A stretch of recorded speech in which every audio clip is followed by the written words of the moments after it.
Hi there, and welcome to your Math MA381 Math of Finance course. I'm Valerie Weber, and I'm going to help you walk through your eLearn shell just a little bit to show you all the different things that you should be getting involved in even before we actually start class this coming Wednesday. So the first thing we're going to do is take a look at the syllabus. So I am Valerie Weber. You guys, some of you might know me from your previous first semester math courses. I've been working at Mohawk since about 2002 in various areas. I come from an industrial background, so I have a fair amount of experience both in engineering and in teaching. If you want to contact me, then you have my contact information here, valerie.weber@mohawkcollege.ca. You can get at it through either eLearn or Mocomotion. I usually respond to people within 24 to 48 hours. If you don't want to use email, you can always phone me at the Mohawk telephone number 905-575-1212, and my extension is 3577. And please recognize that I do use email a fair amount in the courses, so you should be setting up your Mocomotion or eLearn account so that you can get messages from me. So let's talk a little bit about the course. This course is being offered to the transportation students, so it's going to be a relatively small class again this spring. Something that's new this spring, though, is this is very important for you to recognize. This course is being taught in a blended, so that means you're going to have some independent work to do on your own, but also it's going to be a 7-week accelerated delivery format. So this means you're really going to have twice the amount of Math of Finance lecturing and work that you would normally do, okay? So what's going to happen is that you're going to receive two-hour face-to-face lectures per week, and you're going to be required to do 2 hours minimum of mandatory blended type video lessons as preparation for and before the in-class theory and practice.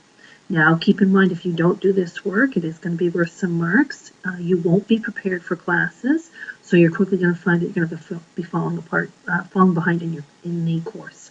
So please make sure that you're recognizing that blending means that you have some work to do before you even step a foot in the classroom, okay?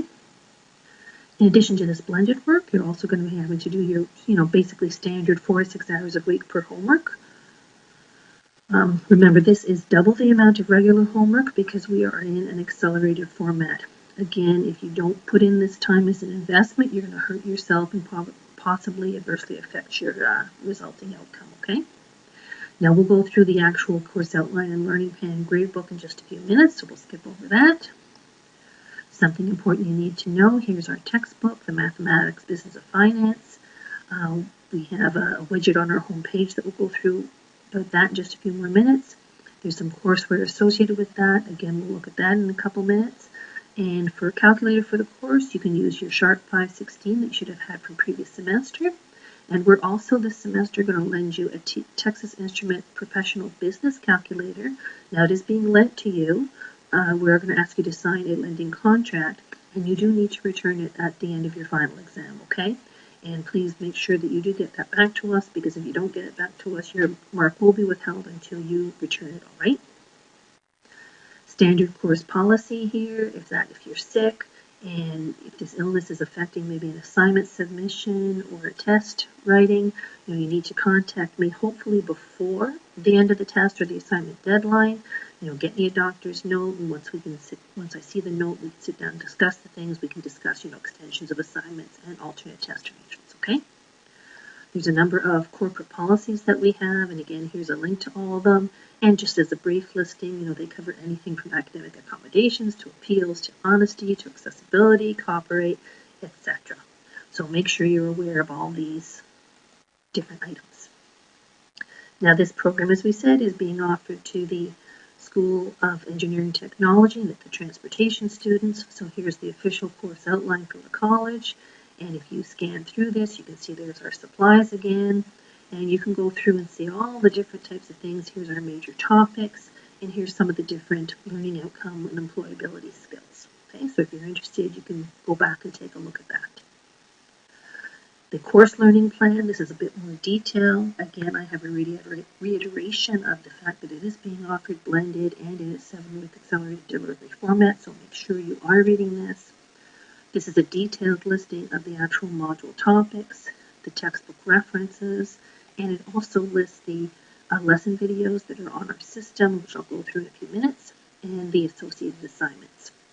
Again, please note that, for the time allotment for each topic, so here's the first one, simple interest, for 3 hours, and that means we're going to do 1 2-hour class, and you're going to have to do 1 hour of blended preparation, and then obviously anytime you need to complete the assignments.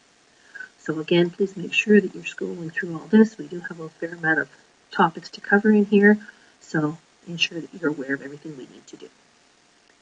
I do have my schedule up here. Actually, this is your entire schedule. It was easier for me to just pull that up for us.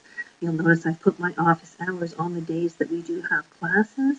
That's not to say that I'm not available any other time, but I will be made available, make sure I am available, in these 4 different hours. And at the bottom here is my contact information. Again, if you want to email me, call me, or come and visit me. I have a few more resources under this documents and resource listing here. So we have some videos for the Texas Business Calculator. We have the manuals for that calculator. We also have the manuals for the Sharp calculator.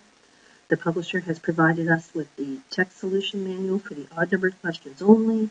There's a glossary of terms page. You can't search it, but it's relatively short, so you can just scroll through it and find out whatever information you might need. And here's again 2 resources we'll need for tests, our days table, and our formula sheet. Now, something we should talk about right now then is the actual textbook and materials requirements for the course. So here's our textbook right over here, Mathematics of Business and Finance. There's the authors, there's the publisher, and then there's the ISBN. Now, this is available in the bookstore. You are required to purchase the textbook with the access code. Make sure you get that, and then here's a link for registration. Now, something that the publisher has provided us is they're giving us a roughly 1 to 2 week trial period so that you can jump right in and start using the required resources immediately. But please remember that, at some point you're going to be prompted for the access code once the trial period expires. And you are required to get that access code so that you can be as successful as possible in this course. We have a brief overview of the different weeks in the course. So classes start today, Monday. We're going to do simple interest and compound interest this week. We have a bunch of online assignments. You notice there's a due date there. Next week we'll be finishing up compound interest and moving on to annuities. You'll notice that the pace of the course is very fast because it's only 7 weeks. So you constantly have, every week there's going to be a bunch of assignments due. You'll also notice in this overview that the tests are already listed. So here's the first one on May 22nd, the second one on June 5th, and then the final one on June 19th. And then after that last exam, then break week starts, and I guess you'll be happy because Math of Finance will be finished. Let's jump in and take a look right now. Something that the publisher has told me is that Chrome is actually the best browser when you're accessing their materials. So if you can, please try and use Chrome. Firefox is a good one too, the eLearn people tell me. Internet Explorer, apparently there's some little glitches, so if you could use Chrome or Firefox, that would be best, okay? So the bulk of the course, what you'll be doing is in the calendar here. Let's open up the calendar. And I've got a listing again of the different things you saw on this course schedule. So here's the assignments due. And if you click on those assignments, what you'll do is you'll actually see a list of the assignments that are due for test 1. Okay? Now this is the drop dead date, the actual day of the test. So make sure you are working to these deadlines, okay? And again, here's the list view, so you can take a look. Assignments, test, assignments, test, assignments, test, and then, happy dance, break week, and etc. And then your student grades for all your courses will be released on Locomotion in August. But before break week is over, you'll know how you've done in the Math of Finance. Okay, I am allowed to release your marks for that. Let's go back to the home page here, and really the predominant thing you're going to be using is this button right here, the learning plan. So click on that learning plan, take a couple seconds to load, and here's your course. So you can see how it's pretty interesting, like our very first topic, simple interest, we can see it right here. There's some PowerPoints that you can use as resources. There's readings for the text, again, it's very important for you to go through. And then these things down here, these are little lessons, okay? And these are the types of things that you're going to be doing as part of your blending.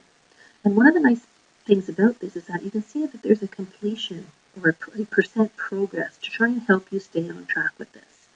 So let's just click on one of these so you get a feel for what it looks like. Again, it takes a couple of seconds to load.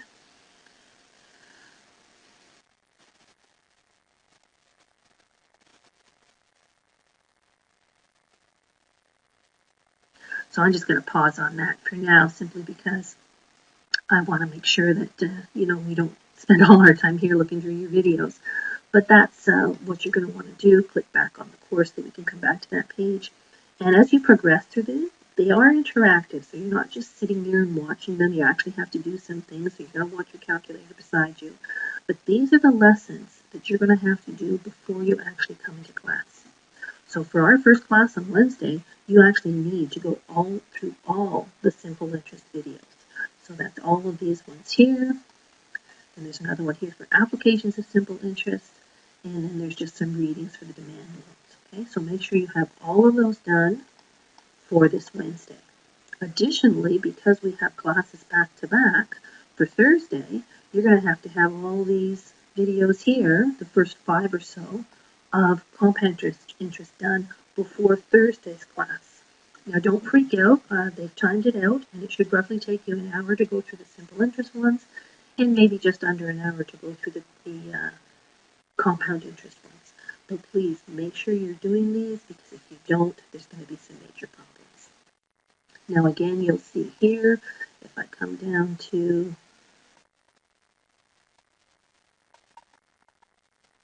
the simple interest, where's my assignments?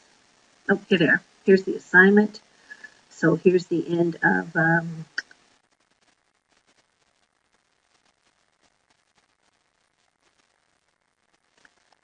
here's the assignments for the end of our first week here. So there's the simple interest basic concepts, time value of money, T-bills and promissory notes, and compound interest and basic concepts. And you'll notice that they have a due date of May 12th. So you have a fair amount of work to do in this course for next Monday. Okay, so you really need to get in there right away. You do have 3 attempts for each of the assignments. Again, they are worth some marks, so please make sure that you're trying to do those. Let's go back to the course home. So here we are back here. Let's take a little bit of a look at the grade book. So let's go into the grades, and let's just manage grades here. And you'll see, like the video lessons, they are worth 5% of your mark. So because they are interactive, you're doing some work, and because they're important and you're doing work, they are worth marks, so please make sure you're going through them. Now, excuse me, there are a fair number of them, so it's going to be very important for you to stay on track with these. You look at the assignments, and overall the assignments are worth 10%. And again, there's a fair number of assignments. There's 17 of them. And just like any other course, the assignments are important for you to do so that you recognize what you know and what you don't know, and where you need to practice a little bit more. I have another category here, longhand submission work. I'm going to have 3 of these different activities. Overall, they'll be worth 10%. And this is to try and help prepare you and gear you for the types of solutions that you're going to need to provide on tests, okay? And I've basically given 1 for each test. And then you'll see that we have the 3 tests here, and they're each 25%. So overall, you have your 100% there. So hopefully that's given you a good overview. What I'd like you to do right now is make sure that you are jumping into this course, reading through these documents as you need. We've already gone through them a little bit, but you might want to look at them again. But please make sure you are getting into that learning plan and watching those first sets of videos, all of the ones for simple interest, so that you're nice and ready for class on Wednesday. Thanks a lot, and look forward to seeing you.